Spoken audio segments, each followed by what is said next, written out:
just go ahead and jump in. The chat is open, so feel free to chat with us. And we are going to pick up where we left off. And we are still making our way through Mark chapter 14. And so we are in the Garden of Gethsemane. We've just had Jesus's Passover meal with the disciples, what we now refer to as the Last Supper.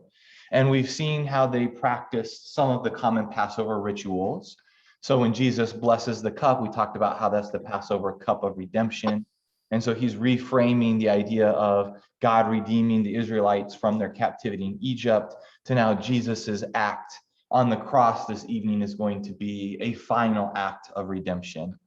We saw that they sang a final hymn before they went to the garden, and we talked about how they sing Psalms 113 through 118 at Passover meals. And so the final hymn would have been Psalm 118. And the words of that were so powerful. This final message that Jesus is singing, a trust in God despite the persecution of enemies, is what Psalm 118 speaks of. And so we're going to see that here. So Jesus goes into the garden, and we talked a lot about the theology of Jesus wanting this cup to pass from him, but finally saying, not what I want, God, but what you want. Peter and James and John are with him, and they're struggling to stay awake. And so Jesus asks them multiple times, could you not stay awake for just 1 hour? And at the end of this time of prayer, he says, let us get up, for look, my betrayer is at hand. And so our new passage for today begins with Mark chapter 14, verse 43. Immediately, while he was still speaking, Judas, one of the 12, arrived, and with him there was a crowd with swords and clubs from the chief priests, the scribes, and the elders. Now the betrayer had given them a sign, saying, the one I will kiss is the man. Arrest him and lead him away under guard. So when he came, he went up to him at once and said, Rabbi, and kissed him. Then they laid hands on him and arrested him. But one of those who stood near drew his sword and struck the slave of the high priest, cutting off his ear. Then Jesus said to them, have you come out with swords and clubs to arrest me as though I were a rebel? Day after day I was with you in the temple teaching, and you did not arrest me. Well, let the scriptures be fulfilled. All of them deserted him and fled. A certain young man was following him, wearing nothing but a linen cloth.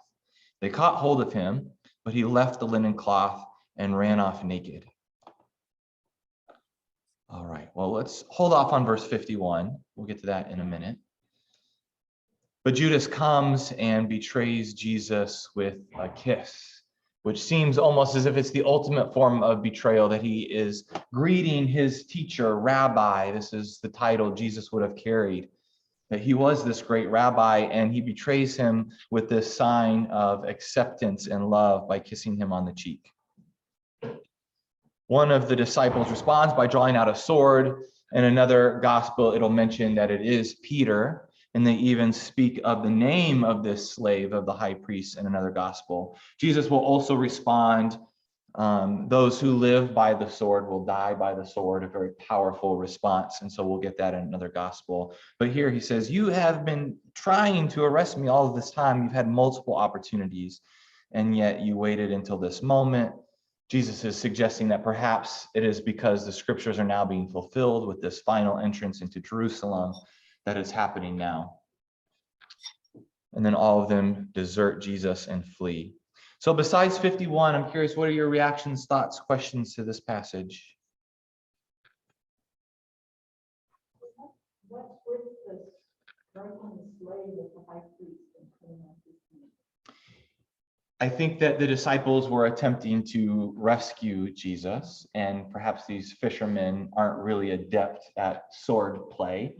And so in their attempt to stop these people from arresting Jesus, Peter can only seem to cut off an ear of the slave of a high priest. So I think they're attempting to fight back, but they're not very good at it. I don't think there's necessarily theological significance to the ear in particular. Yeah. Jesus will restore the ear in another gospel. And so we might be able to theologize a little bit about this sort of restoration of sense that Jesus is trying to still open eyes and open ears metaphorically to who he is by restoring the ear and healing it.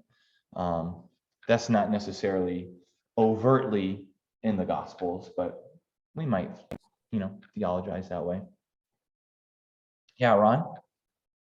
I don't understand why they have that line about the young man with the linen cloth.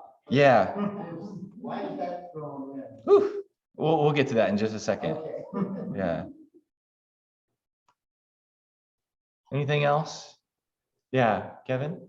There's like from 48 on, there seems like there's a little bit of a tension between words and deeds or something. Mm. When I was just talking in the temple, it was okay, but here, you think I'm a rebel and it's all happening when some kind of action seems to happen.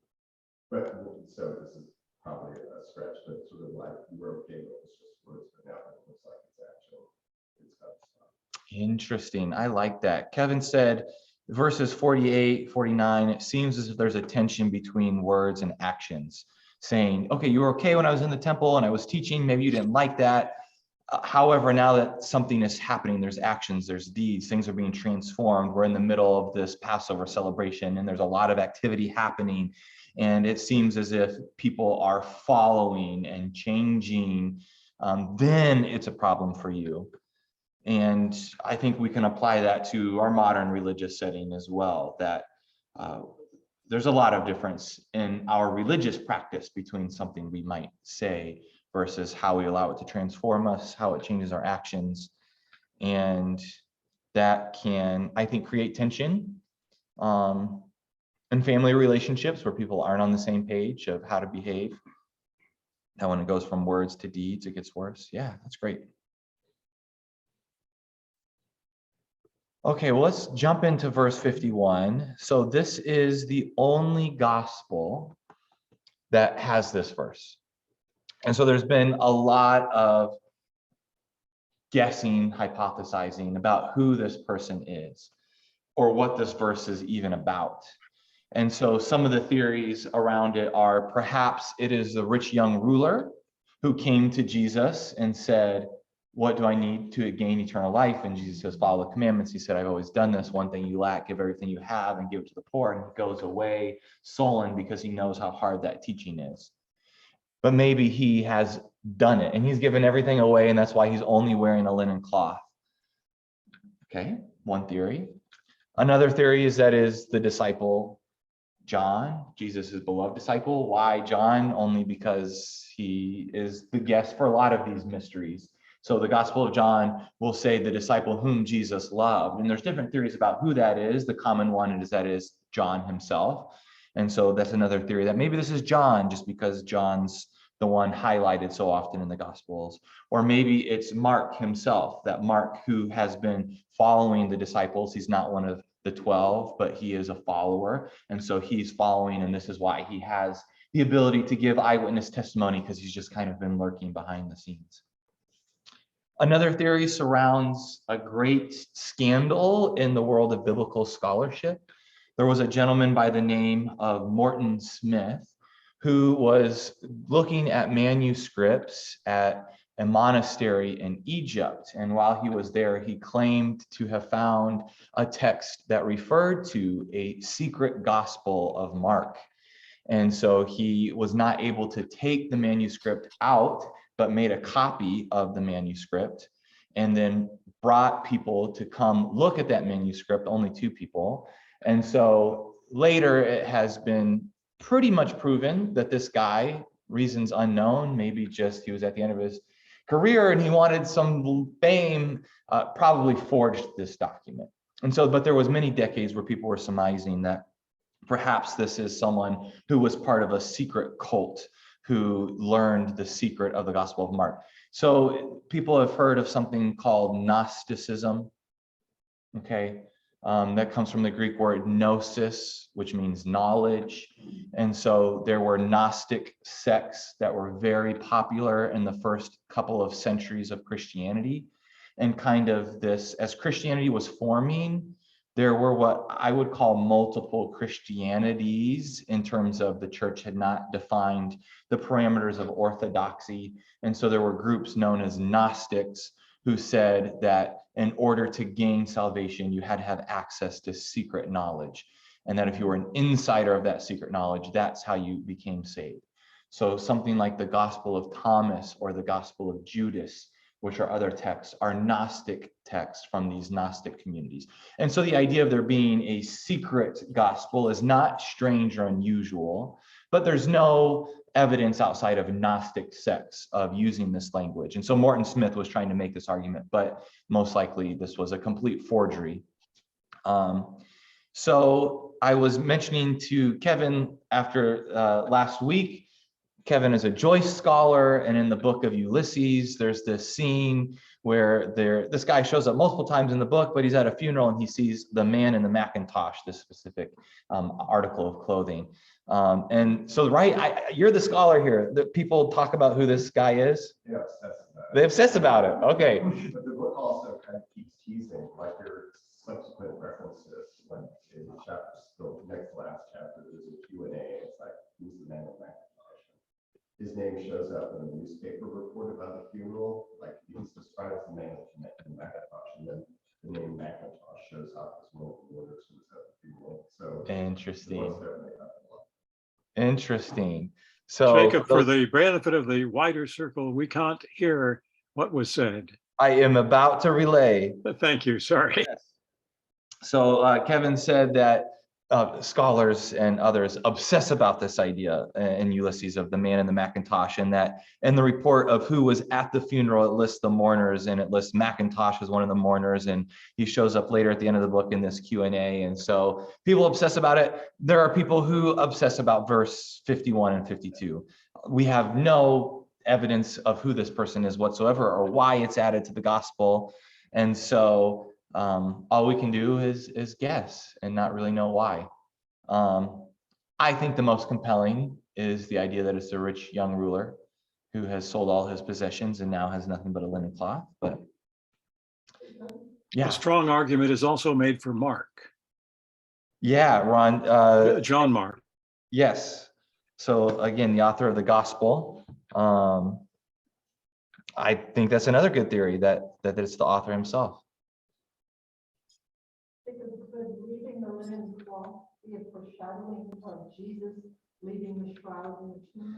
Yeah. So Chris says, could the leaving of the linen cloth be a foreshadowing of Jesus leaving the shroud in the tomb? I think so. Definitely. Kind of this, the heavenly body has no need for the trappings of our earthly bodies. And so in the midst of this scene where Jesus is being carted off to death, he's going to be peeling away his earthly vessel in exchange for a spiritual one. And so I think, yeah, it could be foreshadowing the shroud that will be left behind, that they'll find, the white cloths left in the tomb. That's great. Okay, Jordan says, it's Mark. Hey, Jordan, do you want to say more about that? I know you read a lot. I would love to hear your thoughts.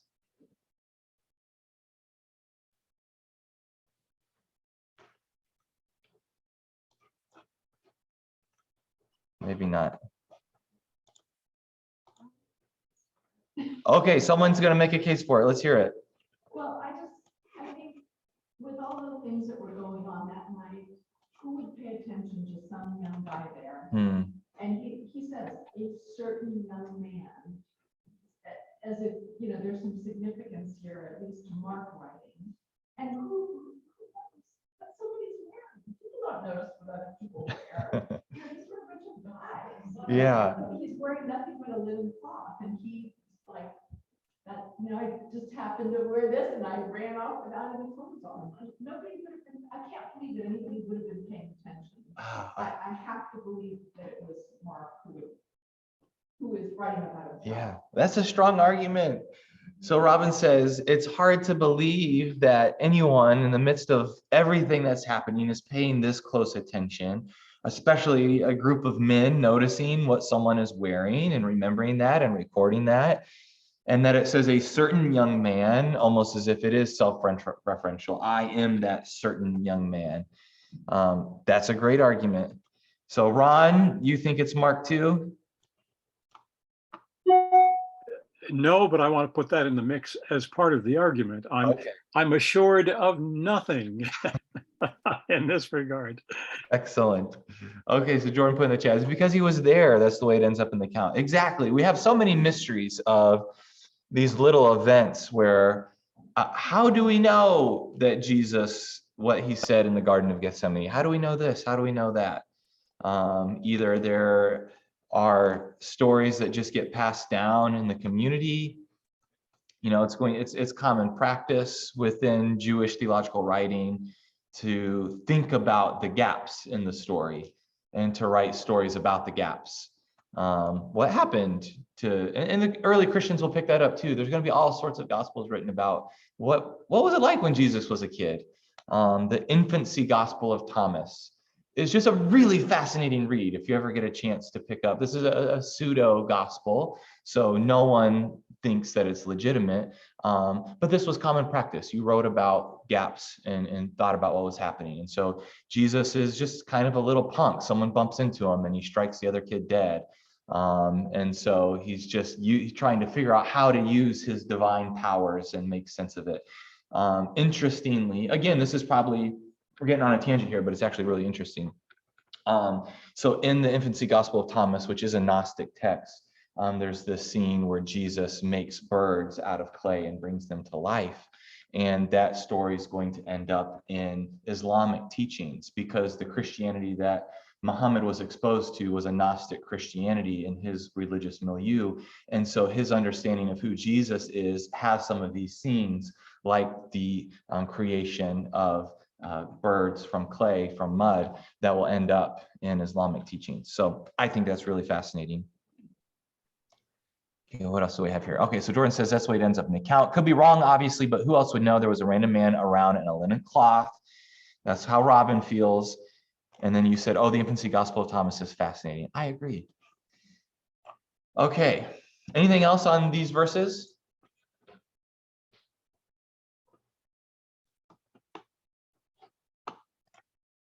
All right, let's finish up chapter 14.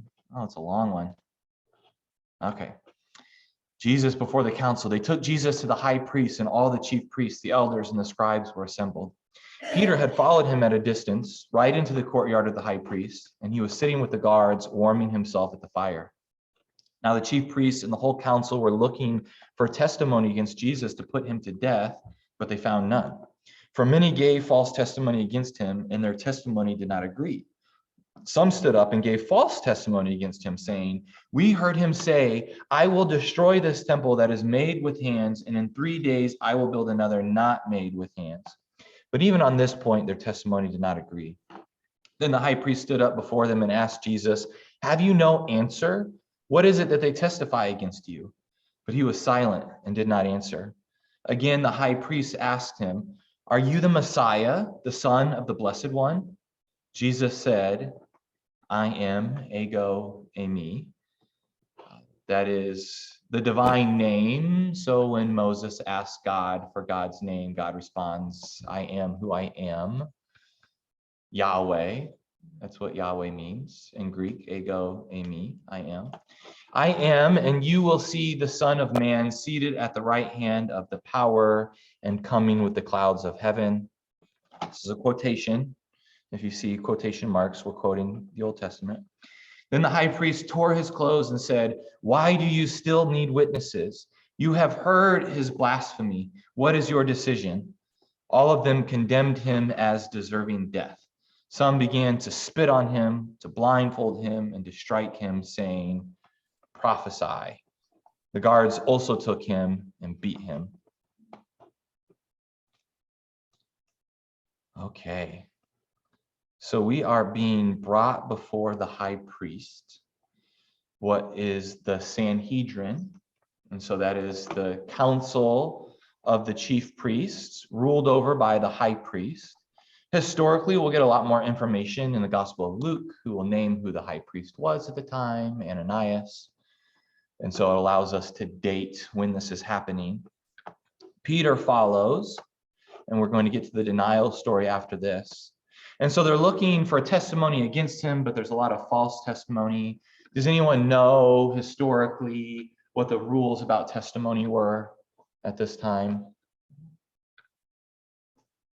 You have to, yeah, go ahead, Robin. You had to have two or more witnesses. Exactly, 2 or more witnesses who said the same thing, and so that's why they're struggling to find people who will agree in testimony. Women could not give testimony, so this is only men. And their testimony doesn't agree, and so they collude to find out to figure out people who would give false testimony. Although interestingly, the false testimony is not entirely false. So Jesus has spoken about the temple being destroyed. And so what they are upset about, first of all, that it would be this act of religious destruction to destroy the temple and to suggest that you could build it again when this is now Herod's great temple. But Jesus has said that the temple will be destroyed, not necessarily by him. And so maybe the active voice is the aspect of it that is false. But Jesus has spoken about the temple. And so that's what they've heard. And so maybe that's why they are colluding to speak to that testimony, to that evidence.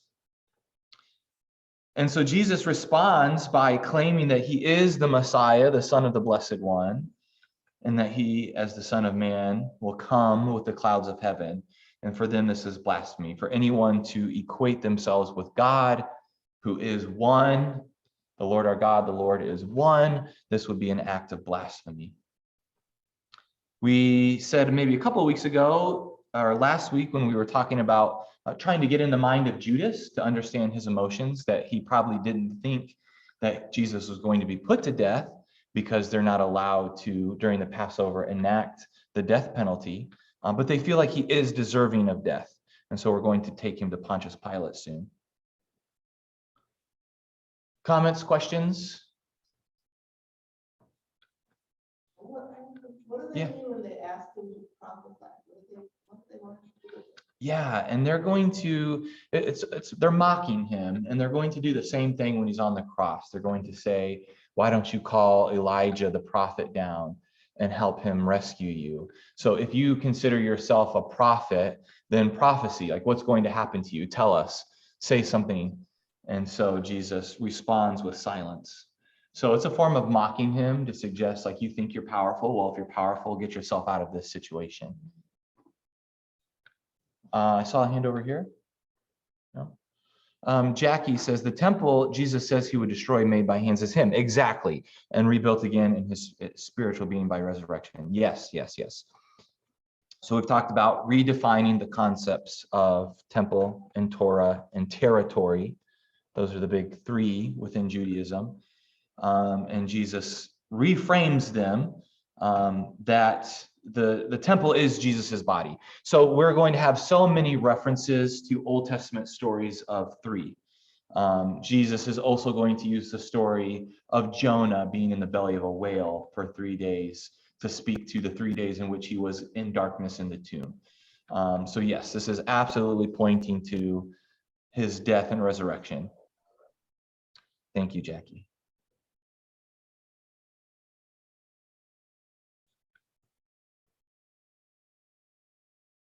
Anything else?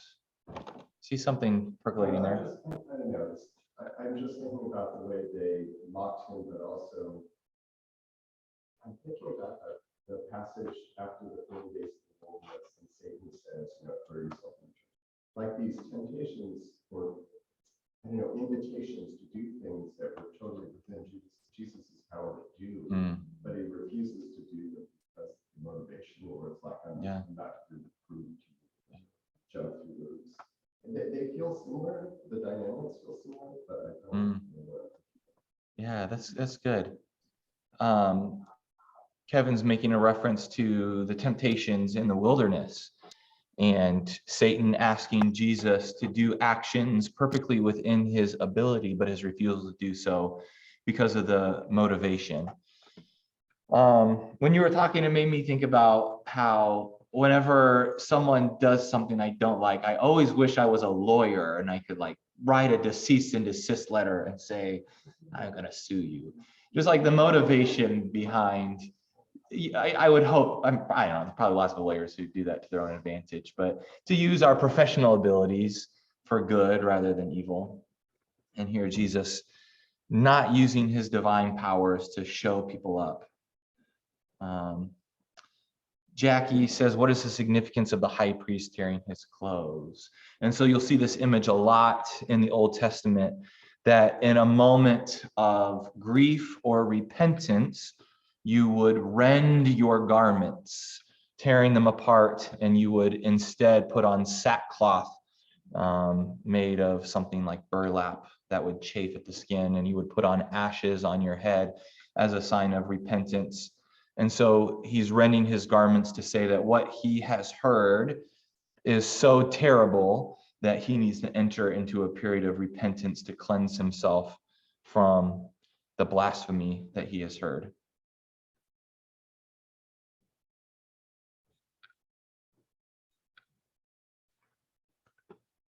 Okay. Yeah, go ahead, Robin. There must have been a whole culture around us, like how, when you tore your clothes, you wouldn't want to tear all the way down to your underwear or lack of underwear, or like, well, for instance, if you were doing that, what would we do? Like, oh, tear it. Yeah. I read this again and again in the Old Testament, and I think about this and like what it must have been like. And I find it very hard to grasp this, something like that.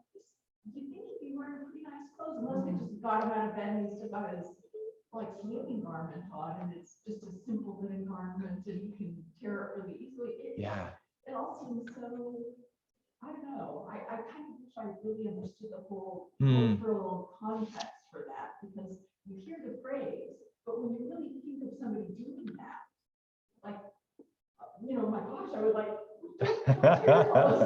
Some modesty, please. I don't understand what level do we go down to? Is there any, and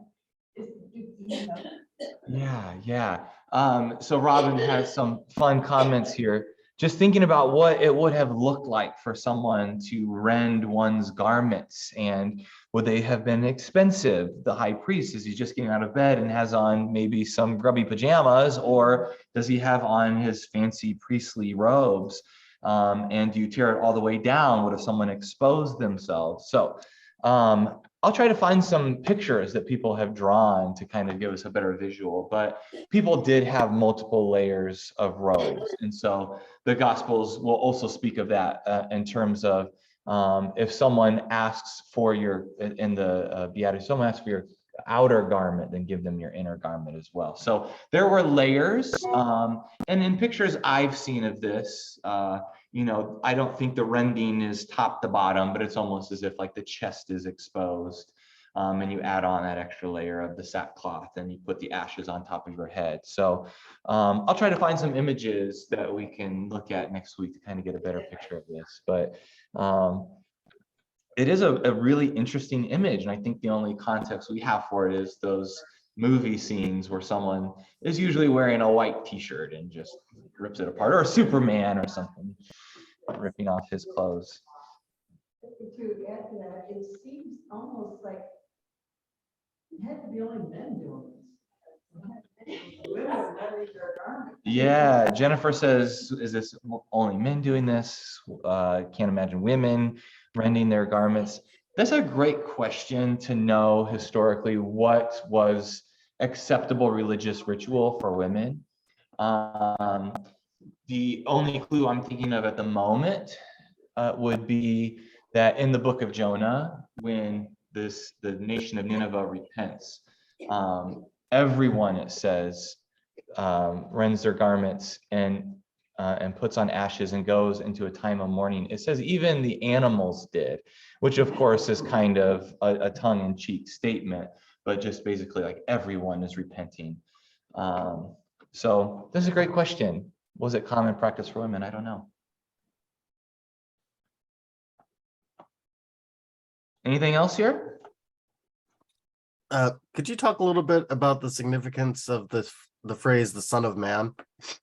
Absolutely.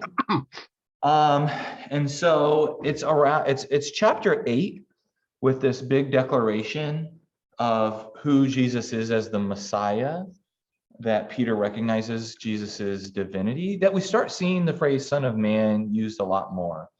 And so there's kind of these parallels between Son of God, Son of Man.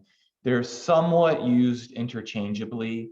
The Son of Man is used often as a reference to Jesus having lineage to David, that he's part of this messianic lineage, tracing back that the Messiah would come from the son of David, that he is a son of man, being part of this human ancestry. And so, but it's also used in the book of Daniel, apocalyptically, that the Son of Man is the one who will come back. And so there's kind of apocalyptic imagery around this phrase. So there are entire books, I think, Jordan, that was your question, entire books written about this phrase.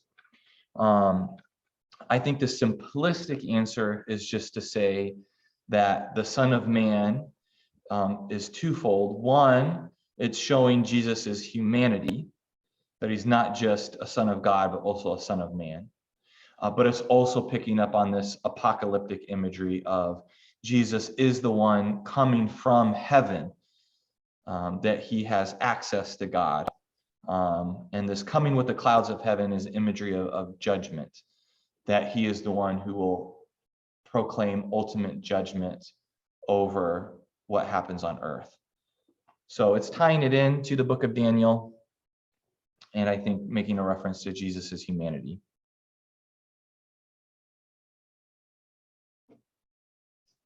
Okay. All right, our last passage for 14, the denial. While Peter was below in the courtyard, one of the female servants of the high priest came by. And when she saw Peter warming himself, she stared at him and said, "You also were with Jesus, the man from Nazareth." But he denied it, saying, "I do not know or understand what you are talking about." And he went out into the forecourt.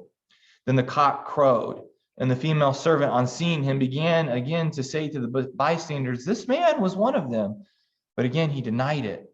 Then after a little while, the bystanders again said to Peter, "Certainly you are one of them, for you are a Galilean, and you talk like one." But he began to curse, and he swore an oath, "I do not know this man who you are talking about." At that moment, the cock crowed for the second time. Then Peter remembered that Jesus had said to him, "Before the cock crows twice, you will deny me 3 times." And he broke down and wept. All right.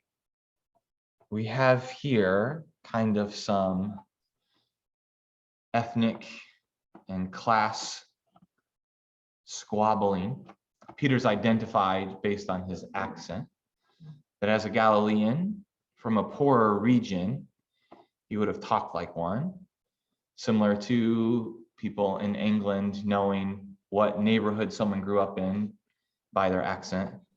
So Peter's probably speaking a Cockney, if we're going to use a parallel. And so they're, okay, you sound like someone who followed Jesus. You look familiar, but Peter denies it. This scene is so interesting in that we get different characterizations of who's around the fire. So we'll get a little bit more description in other gospels of the woman who's identifying Peter. Jackie says, "Was Peter the only disciple who denied knowing Jesus?" Well, Peter's the only one that we have a story about. We do know at the end of the arrest of Jesus that all of them deserted him and fled. So they all leave, but Peter can't stay away, so he will creep back into the courtyard of the high priest. And so it's not that all the disciples were in this courtyard. Peter himself goes. And I think the emphasis is on Peter here because we have Peter being the one in chapter 8, which we were just talking about, who is the one who makes this grand identification of Jesus. And so Peter is kind of our punching bag among the disciples who can get it so right, but also get it so wrong. And the gospel writers aren't afraid to include that information, that even Jesus's closest disciple can be the one to deny him. And then in the Gospel of John, we're going to get the powerful breakfast scene where Jesus restores Peter by intentionally asking him 3 times, "Do you love me? If so, then feed my sheep." So I think this is meant to be the darkest moment for the disciples, that Peter can't even accept that he's a follower of Jesus, that he will deny knowing him.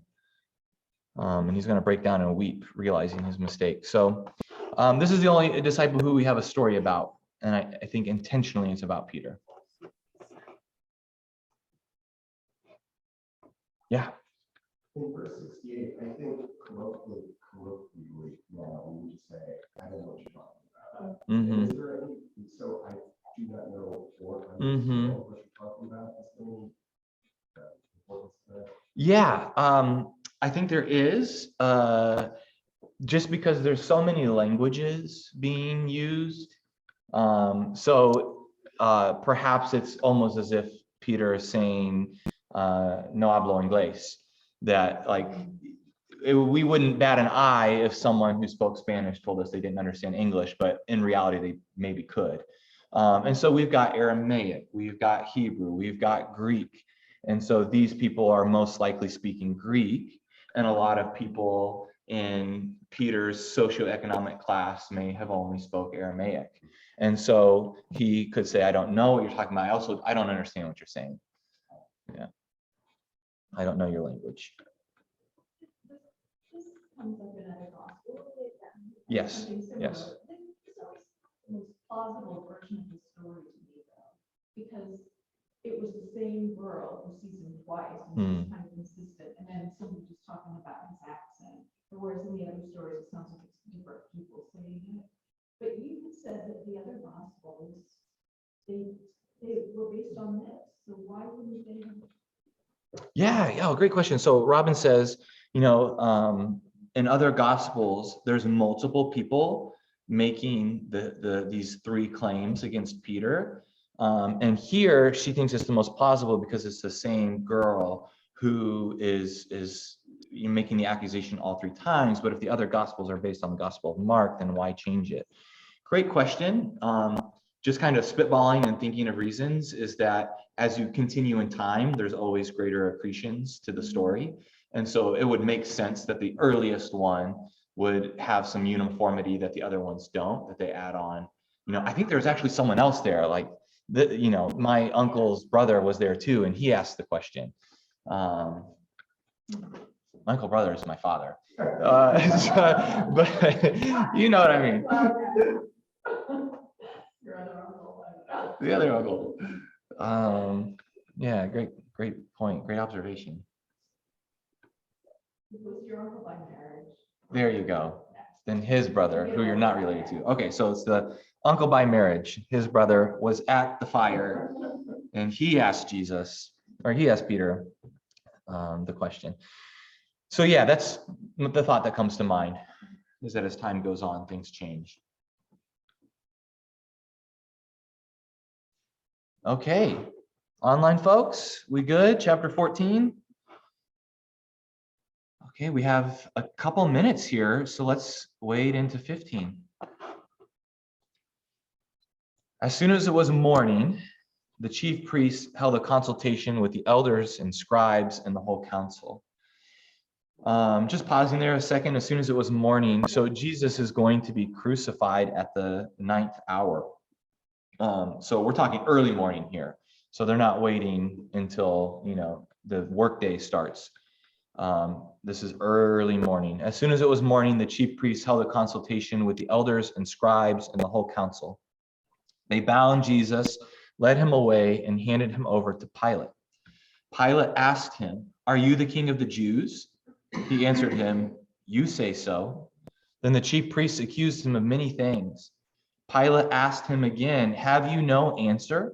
See how many charges they bring against you? But Jesus made no further reply, so that Pilate was amazed. Okay. We've shifted the accusation here. Did you notice that? The testimony, the blasphemy, is that he's the Son of Man coming on the clouds who's going to tear down the temple and rebuild it in 3 days. They bring him before Pilate and they say, this man's claiming he's the king of the Jews. Pilate wouldn't have, yeah, go ahead. Religious heresy and the other is political. Absolutely. Great, Chris. Chris says one is religious heresy, the other is political heresy or political rebellion. Absolutely. So Pilate would have had no care whatsoever to say he's the Son of Man. That is not language that he would have understood. It would have meant nothing to him. But to say that he's the king of the Jews when there is no Caesar but Caesar, that would have mattered to Pilate. That would have been cause of concern. And so he wants to hear those words from Jesus's mouth himself. And yet Jesus makes no reply. His silence is concession here, but also he's not your typical person who's running his mouth, who would have been the more common person who leads these sort of messianic rebellions. Thoughts here? Questions? Small question. Yeah. It seems like the scribes are always listed, and just here, it's like, if I think about scribes, it's like court reporters or something. I'm not sure why you would consult them. That What is, did they do? yeah, that is a great question. So Kevin asks, it seems like the scribes are always on the scene, and it seems like a scribe would be more like a court reporter. He says, what's their role here? Why are they here? Great question. The scribes have a duty not just to be the literate ones who are able to make copies of manuscripts, but they also function in a way as kind of the arbiters and knowledge keepers of what the scriptures mean. And so you would consult with them in terms of, is what this person saying found in the scriptures? So that might be why they're consulted. They're kind of, what's a parallel example here? But just they know about the scriptures. And so that might be why they're consulted. So they're often the ones who are asking the gotcha questions too, because they feel like they know the scriptures in and out, and they're going to catch Jesus in a mistake.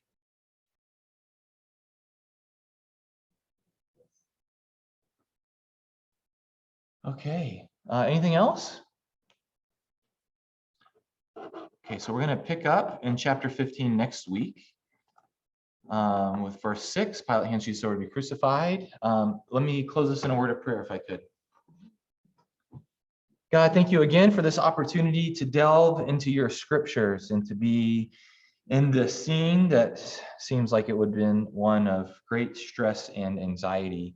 But we know that through the midst of this chaos and turmoil, you have an eye toward us, towards being in relationship with us and redeeming us even in our moments of denial and distance from you. We thank you for that and this opportunity to connect more deeply to your word. In Christ's name, amen. Thanks, everyone.